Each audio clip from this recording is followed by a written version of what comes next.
Hola, soy la Basmati de nuevo con vosotros en esta nueva ubicación.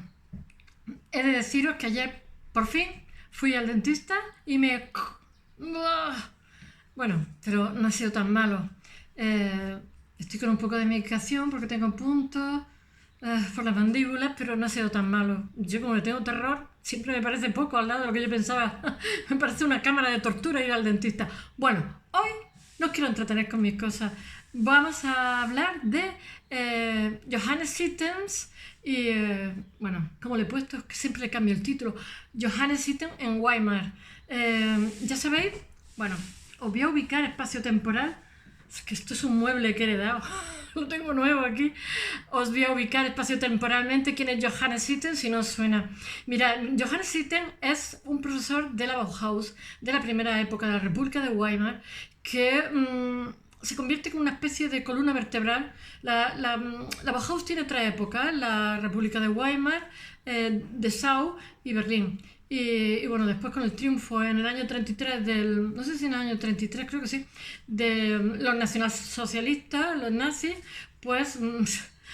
la Gestapo va allí, los detiene, en fin, hasta luego, Lucas. Voy a hablar un poquito de la Bauhaus para que os hagáis una idea, quien no lo sepa, no tiene por qué saberlo. Yo que tengo fascinación con Johannes Items, estudié en una facultad de Bellas Artes y ellos son... la Bauhaus son los inventores del diseño y de lo que será la Escuela de Bellas Artes en el siglo XX, su configuración, en concreto él. Y bueno, todos contribuyen, pero él es especial. Y entonces hoy le rindo homenaje a Johannes Items, que además era guapísimo. Una pena no haberlo conocido, pero se murió antes que yo naciera. Pero bueno, como artista me fascina, me gusta todo de él. Era un poco chalado porque era zoroástrico y entonces era vegano estricto.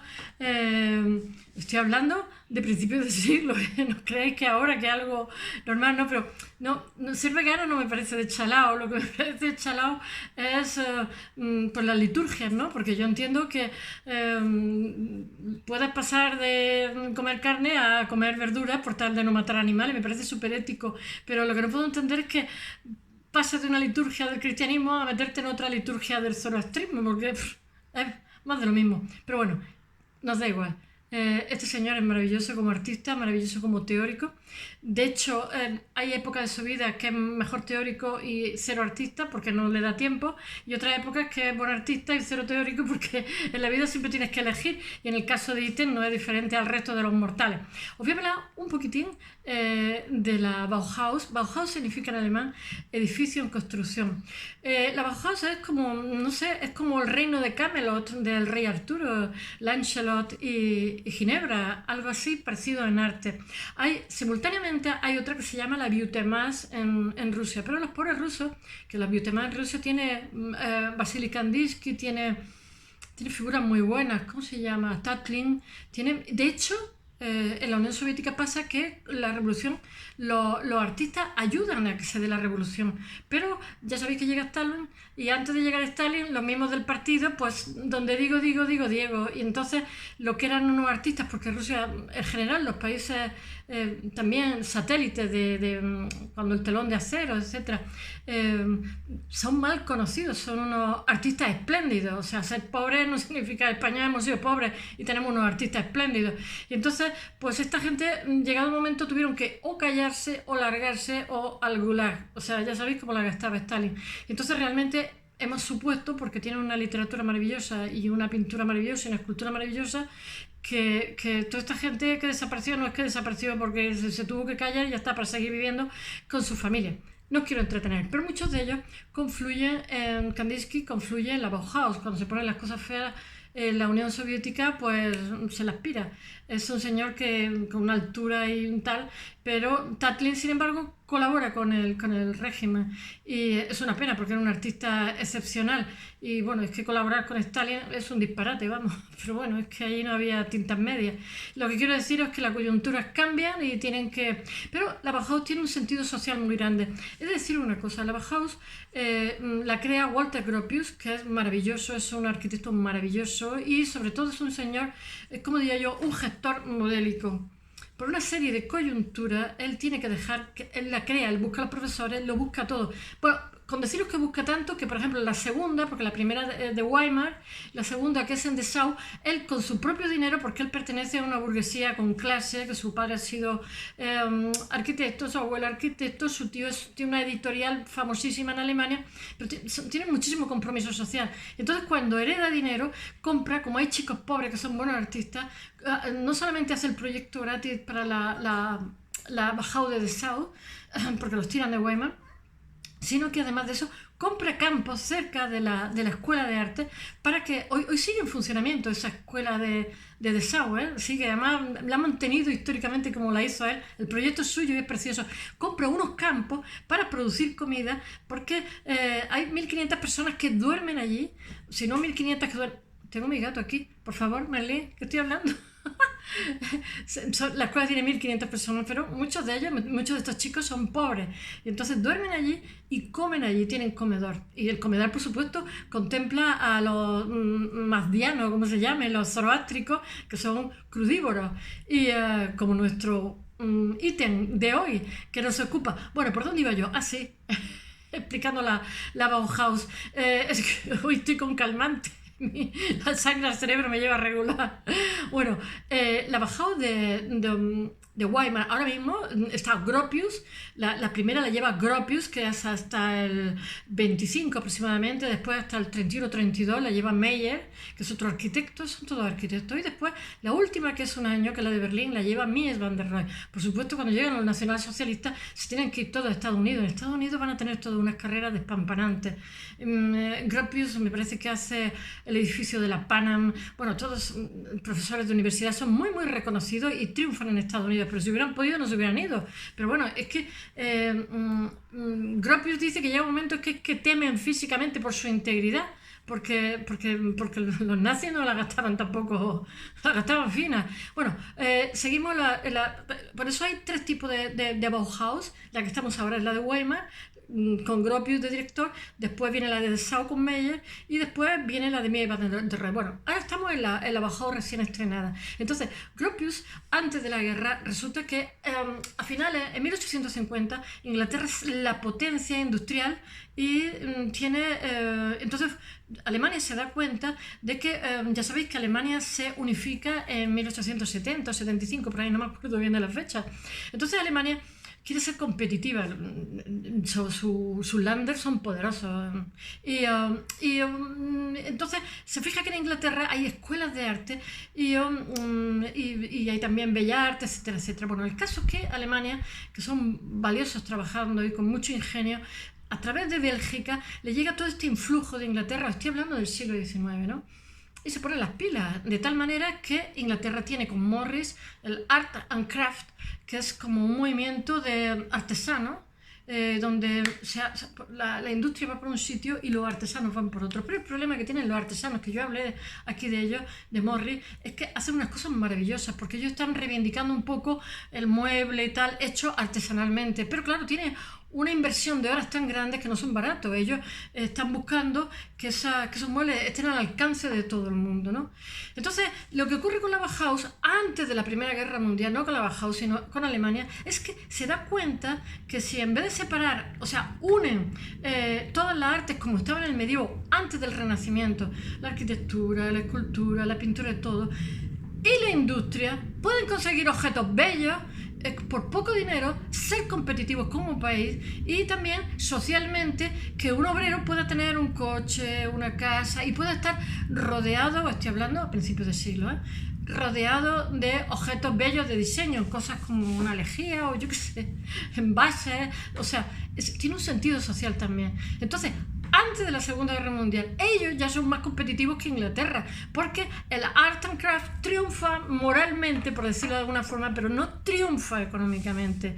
Entonces, los alemanes sí que, por ejemplo, Gropius venía de trabajar con Peter Behrens y entonces él ya ha aprendido que es el primer arquitecto que trabaja en la AEG y que se ocupa de hacer objetos bellos, objetos industriales bellos. Entonces ellos están por crear en Alemania, antes de la Primera Guerra Mundial, objetos bellos, industriales, que cuestan muy poquito dinero. Y lo consiguen Claro, que eso les cuesta que los machaquen. Pero el problema con los aliados es que la manera de castigar a Alemania es que, aparte del Tratado de Versalles, donde lo humillan, es que les ponen económicamente, las machacan, le hacen pagar unos cánones económicos tan grandes que eso facilita el que suba los nazis, el nacionalsocialismo. Porque Alemania no puede levantar cabeza. Alemania tiene una inflación, la República de Weimar, horrorosa. Pero, a pesar de todo, la República de Weimar es increíblemente fructífera en cuestiones artísticas. Tiene unos artistas excepcionales, así, excepcionales, como nunca ha tenido Alemania. La situación no lo sé, quizás porque la gente estaba en estado de desesperación y había una especie de carpe diem. Bueno, diciendo estas palabras que llevo 10 minutos de introducción, a ver si yo hablo de Johannes Itten y Weimar, porque resulta el periodo este de la Bauhaus. Quiero hablaros de él como introductor de métodos pedagógicos muy originales que luego se van a ir pasando en las diferentes escuelas de arte que yo he dado y que os van a parecer sorprendentes. Voy a ver si me doy un poco de prisa porque soy una charlatana. Bueno, a ver si encuentro la chuleta, nunca la encuentro, menos mal que tengo buena memoria. Johannes Itten, lo he titulado Johannes Itten en Weimar. Johannes Itten, como he dicho, es un señor que es suizo, ¿cómo diría yo? Ha estudiado, se ha ido, pero trabaja prácticamente toda su vida en Alemania. Después, cuando llegan los nazis, se vuelve a ir a Suiza. Y ahora lo contaré. Tiene un conflicto entre lo que tiene que fomentar, muy dominante, muy inteligente, pero muy dominante también, y muy buen organizador, entre lo que tiene que fomentar al alumno, al futuro artista, porque él dice que tiene que cultivar a un individuo y no cultivar a un individuo para la masa. Pero claro, eso ya llega un momento en que entra en conflicto con la escuela, porque la escuela está diciendo unamos la arquitectura, unamos la escultura, unamos la pintura, todo en una sola cosa para conseguir objetos competitivos, que la gente pueda estar rodeada por poco dinero de cosas bellas. Y claro, eso en el momento que él dice que solamente que él no quiere pactar, porque tiene, al final si lo hace, a lo largo de su vida lo acaba haciendo. Él no quiere fabricar cosas para la industria porque le parece contraproducente, porque eso es diseño y realmente la Bauhaus lo que inventa es el diseño. Lo que pasa es que la Bauhaus inventa el diseño de manera diferente a como está hoy día. La Bauhaus quiere inventar objetos bellos para que los pobres estén rodeados de objetos bellos, y lo que se ha convertido el diseño hoy día es en algo que te singulariza de rico, que es todo lo contrario, no tiene función social. El problema del diseño es que el diseño es funcional. Cuando haces algo de arte, exploras un lugar que desconoces y te pierdes y la pasas canuta. Pero sin embargo, cuando tú vas a fabricar una tetera, piensa en lo que pienses, la hagas como la hagas, va a ser una tetera y funcionalidad, no hay creatividad.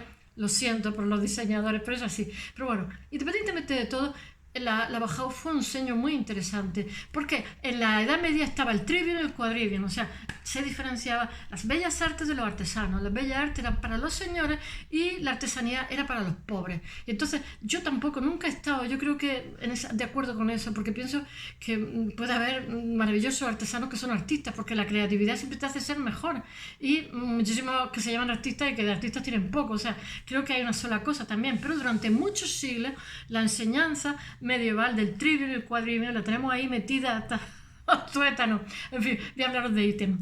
Itten es un suizo, empiezo otra vez. Vamos a empezar. Se convierte en uno de los profesores más carismáticos y reconocidos de la Bauhaus de Weimar. Y además el tiempo así, porque además publica cosas. Solamente deciros que, por ejemplo, esa división que conocéis de colores cálidos y fríos la hace él. Y también la división de los colores básicos: azul cian, amarillo cadmio, rojo magenta. Con esos colores, si son óleo os sale blanco, si lo mezcláis en igual proporción, si es acrílico sale negro. Colores luz y colores de oscuridad. Bueno, con el tiempo provoca una división dentro de la escuela, claro, crea una polémica. Él dice que no va a ser alumnos, él genera un programa que se convierte, como he dicho, en la, ¿cómo se llama? En el centro, y de hecho hasta cuando yo estudio, mis programas tienen que ver con lo que este señor de alguna forma ha inventado, y entonces, pero entra en colisión con lo que es la idea de la escuela, que es una escuela de diseño, por decirlo de alguna forma, de arte, pero de diseño también. De hecho, la Bauhaus, antes de empezar a funcionar, fusiona la escuela de arte y oficios con la escuela de bellas artes. y bueno, de ahí salen arquitectos también. Destaca tanto en su ítem, destaca tanto en su producción artística como en su producción, ¿cómo se dice?, docente y teórica. El suizo pasa su vida en Alemania. Tengo que echar un vistazo porque es que si no os cuento siempre al final, antes del principio. Y él se relaciona con la vanguardia artística. Él es un niño pobre, entonces se va con 12 13 años. Aquí también se hacía en España. Terminaba cuarto con 14 años y te hacían maestro. A los 16 17 ya estabas trabajando con una escasa formación, ¿vale? Pero ya estabas trabajando, era una boca menos en tu casa. Y él se va a un seminario donde puede hacer gratuitamente en Suiza. Suiza no ha sido siempre tan boyante como la conocemos hoy, como un paraíso fiscal.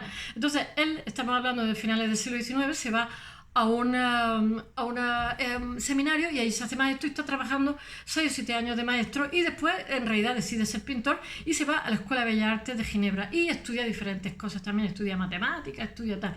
Y se va sobre todo, aprende mucho con Holzer, que es como si dijéramos, un pintor alemán, que es el primero que hace abstracción. Y entonces le enseña muchísimas teorías del color, etcétera, etcétera. Que todo eso, después él se lo pasa a los alumnos de la Bauhaus. En 1909 decide convertirse en pintor y se va a la Escuela de Bellas Artes. En 1913, después se llama Adolf Hölzler, estoy mirando la chuleta porque siempre digo las cosas así, en Stuttgart, tiene su formación pictórica, es con ese señor que es como si dijéramos un vanguardista y la influencia de este maestro, y este señor es el que le enseña lo de las teorías de los colores que él desarrolla más, porque él estudia muchísimo con los, ¿cómo se llama?, los contrastes. Es lo que le da a sus alumnos, son 7 tipos de contrastes que hay: color frío, color caliente, color... O sea, utiliza mucho el opuesto y el opuesto como complementario en arte, pero yo lo que aprendo de él, de las cosas que me enseñaron, son los ritmos, que son importantísimos, ahora lo contaré. Su obra evoluciona, él es expresionista, de un expresionismo figurativo hacia la abstracción. Tiene una obra preciosa, ¿eh? Lo que pasa es que no tiene muchísima obra porque se dedicó a dar clases casi toda su vida. Después, al final de su vida, en Suiza, él dirige un museo y yo no sé qué de diseño, o sea, lo que no había querido diseño, que él se va de la Bauhaus por eso, porque no quiere hacer diseñadores sino artistas, al final acaba cediendo al diseño. Bueno, al principio él hace pintura abstracta en 1916. Bueno, pues ese año se traslada a Viena y él allí inaugura, él tenía muchísima iniciativa, una especie de escuela de arte y donde adapta sus métodos didácticos, sus nuevos métodos didácticos que he contado. Y entonces la influencia de Itten en la Bauhaus, allí resulta que Gropius está casada con Alma Mahler, la mujer se divorcia, lo que sea, de Mahler, el artista, el músico. Entonces ella era una artista muy inquieta y es la que le presenta a Johannes Itten y a Gropius le impacta muchísimo este señor y lo ficha para la escuela que va a abrir. Bueno, él es el que estructura y organiza todo el programa de la escuela, que no es poco, y él va a dar el World Course, que es un curso de 6 meses. Cuando llega a la escuela, que va a estar varios años, escuela que no te dan ni título ni nada, te vas al paro con ella, pero todo el mundo sabía que era especial y había cola para entrar, 1500 personas estaban allí. Entonces este señor organiza una estructura de aprendizaje en el World Course, y en el World Course lo que hace es hacer que los alumnos durante 6 meses toquen todos los palos. Él lleva también joyería, vitrales, tejido. No tienen ni pintura ni escultura, porque ellos entran directamente, ellos tienen otro tipo de pedagogía. Él utiliza como una pedagogía más vanguardista, por decirlo de alguna forma. Y él empieza a trabajar, él trabaja entre 1919 y 1923 o 1922. Y él, ya os digo, le da 6 meses de clase a todo el que entra para que entra y diga, no, mira, me voy a dedicar a la escultura, a la joyería, a los vitrales, a los tejidos y tal. Pero le hace como un rodaje con todas las cosas. Y le enseña cosas muy bonitas, muy básicas. Y el World Course es el curso preliminar y luego creo que están 4 años. Es muy muy interesante, tienen también encuadernación, también construyen muebles y después los venden a la industria, porque así ellos se financian, porque Gropius quiere ser independiente, porque ahora mismo es una escuela estatal, quiere ser independiente. Él dice que la enseñanza a los estudiantes es fundamental, porque él dice que tiene que enseñar, pulir la sensibilidad de los que están allí. Entonces lo que básicamente le enseña es composición y color, que es complicadísimo. Pero para ello lo que hace es enseñar las formas básicas, el triángulo, el cuadrado. Él dice que el cuadrado es plácido, que el triángulo es anguloso y el círculo es tranquilo. Bueno, él publica, cuando está en esta época, todos publican libros. Él se hace muy amigo, Paul Klee llega cuando está en él y el Workus lo dan a media. Pero le influye también a Paul Klee, porque Paul Klee también escribe otro libro sobre el color. Él escribe The Art of Color. Bueno, lo han dado en inglés, pero realmente sería en alemán. Que describe las ideas que tiene, que son como una especie de estrella, de colores primarios, colores cálidos, colores fríos, que yo creo un poco, a mí no me gusta lo de cálido y frío, porque el azul tiene que ser frío, tontería. Y bueno, ya he dicho que estudia con Holzer la rueda del color, y bueno, y donde incluye 12 colores. Y bueno, él es un misticismo, una personalidad, como he dicho, con los zoroástricos que influye profundamente porque los alumnos antes de empezar las clases le hace respirar para quitarle la ansiedad. Eso se hace mucho en yoga, porque mira, el arte, como he dicho muchas veces, es muy bonito, pero cuando te pasas 12, 14 y 16 horas haciendo, te estresa igual que el resto de trabajo. Yo lo he hecho, lo de respirar antes de dibujar, me encantaba dibujar, dibujaba muchísimo y hacía respiraciones muchas veces las hacía abdominal y la verdad es que sí, además te da un colocón, tanto oxígeno te pega un colocón. Bueno, la Bauhaus, lo que pasa es que cuando llega, él está en la Bauhaus y cada vez más carismático, más poderoso, y entonces llega el Theo van Doesburg, de Still, que es un pragmático holandés, y llega Laszlo Moholy-Nagy, que los dos son muy partidarios. Laszlo Moholy-Nagy crea un taller de fotografía maravilloso, y Theo van Doesburg, es que no sé cómo decirlo, el de Still holandés, es también maravilloso, pero son muy pragmáticos, y el otro mucho más místico y tal. Entonces colisiona y se acaba yendo. Él se va y crea una escuela por ahí hasta que llegan los nazis, se tiene que ir también, se va a Suiza porque él es suizo y allí crea otra cosa. Y él no es partidario de de enseñar al alumno para que haga una producción masiva en la industria, porque para él el arte es una expresión individual y no que después se quiera dedicar cada alumno a lo que le dé la gana. Él ve el arte así, la enseñanza artística, por decirlo de alguna forma. Y él tiene un punto racista, porque dice que hay una superioridad del hombre blanco y tal, tiene unas cosillas ahí, unos pájaros más feos que nada, pero bueno, eso vamos a intentar no pensar en ello. Bueno, y entonces toma la decisión de irse de Weimar, y entonces Gropius, como digo, lo ha conocido en Viena a través de Alma Mahler, su mujer, de la que también se divorcia, y porque tiene una escuela de arte privada allí, y bueno, que ha sido alumno de Adolf Hössler. Pero es que resulta, estoy leyendo la chuleta, pero ya os lo he contado.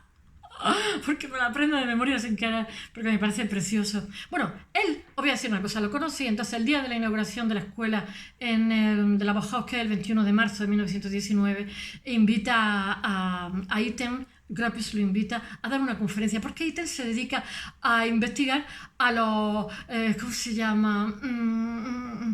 A los primitivos alemanes góticos, que aquí estamos con el gótico que no lo dejamos. Y entonces le da clases a sus alumnos también sobre eso, pero eso son ya clases especiales. Entonces él da una conferencia sobre eso, porque los primitivos siempre tienen un puntito ingenuo, son artistas donde todavía no están consolidados, entonces tienen un punto artístico más espontáneo, por decirlo. Y eso lo hace en el Teatro Nacional de Weimar cuando inaugura la escuela, da esa conferencia. Él se queda deslumbrado y lo contrata como profesor. Y el 1 de junio ya está, digamos, con el claustro de profesores organizando el programa para las clases que serán el 1 de octubre, que empiezan el 1 de octubre la Bauhaus por primera vez.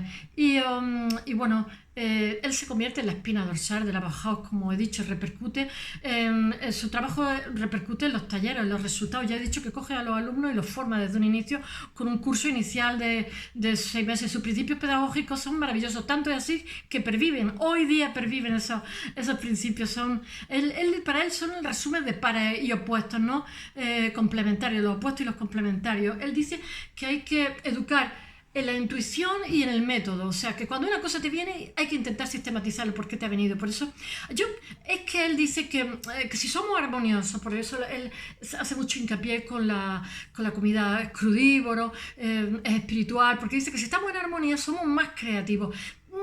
Yo eso no estoy muy de acuerdo, porque tenía un montón de compañeros que eran esquizofrénicos, y hay muchísimos artistas que están chaladísimos, pero sí que creo que cuando tienes un objetivo en la vida y estás estable emocionalmente, pues tienes más posibilidad de conseguirlo. O sea que sí, pero medias solamente. Porque en el arte hay de todo, hay espontáneos, tímidos, todo, y eso es lo que tiene de maravilloso. Bueno, entonces lo que hace son ejercicios de respiración para quitarle la ansiedad a sus alumnos antes de empezar la clase. Entonces los alumnos se relajan y consiguen, ¿cómo se dice?, dirección y orden en el flujo creativo. Es que este hombre era muy místico.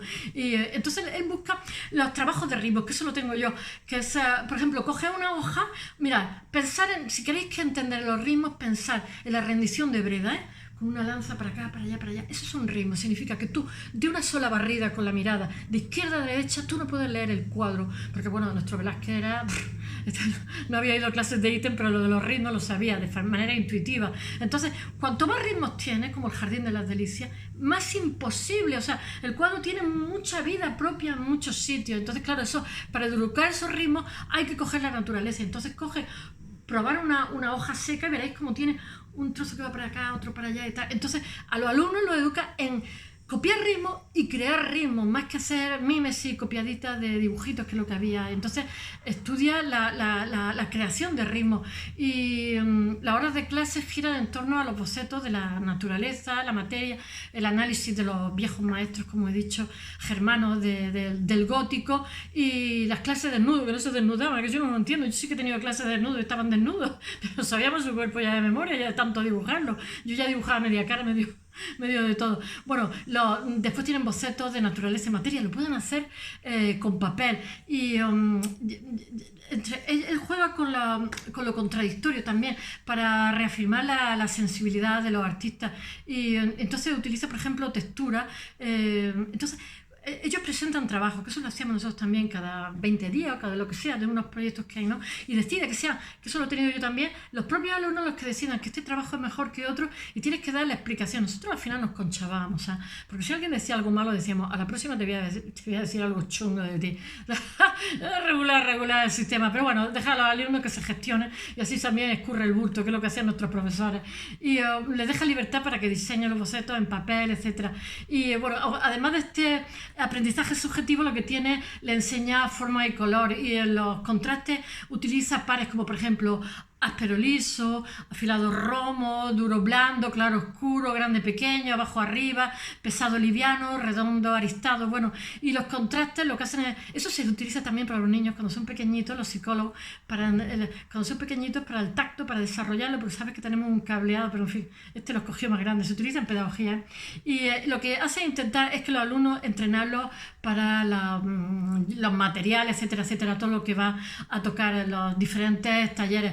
Entonces no tanto utiliza el dibujo como copia de mímesis, sino el dibujo para buscar los ritmos, para buscar la naturaleza, y también dibujos de materia, escultura, el aprendizaje como de la forma. Es que la composición es de las cosas más complejas que hay, y entonces estimula con formas básicas, como he dicho, el círculo, el cuadrado, el triángulo, y a cada una de ellas le aplica un carácter. El círculo es fluido, el cuadrado es tranquilo y sereno, el triángulo es diagonal. Eso de que el triángulo es diagonal, la idea de los colores y las formas básicas juegan un papel importantísimo en los años siguientes. La Bauhaus, Paul Klee, se influencia muchísimo de ítem, y desarrolla estas ideas también en su clase para sus alumnos, porque él, y después Kandinsky en 1912, que es coetáneo también de Johannes Itten, también le influye, pero Kandinsky en 1912 ya ha hecho un libro, que no me acuerdo cómo se llama,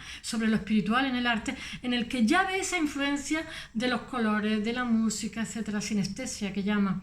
Y bueno, pero se juntan gente de varias vanguardias. Por eso la Bauhaus queda en el recuerdo siempre de todos los que hemos estudiado arte, porque es una referencia total estética, y porque son los inventores también, por decirlo de alguna forma, del tipo de letras que tenemos, del diseño de mobiliario. No os podéis imaginar, seguramente estaría en una mesa de Bauhaus o en una silla Bauhaus. Todo eso viene de la Bauhaus, de la escuela de la Bauhaus. Y bueno, que gracias a él se estudia la naturaleza, los materiales y los viejos maestros. Y el curso de introducción, bueno, ya os he hablado de eso, que realmente lo que hace es estimularlos para diferentes materiales que van a utilizar. Bueno, espero que os haya gustado y no sigo porque tengo mucho más, pero seguiría. Espero que os haya gustado y hayáis sabido algo de quién es ITER, que fue maravilloso.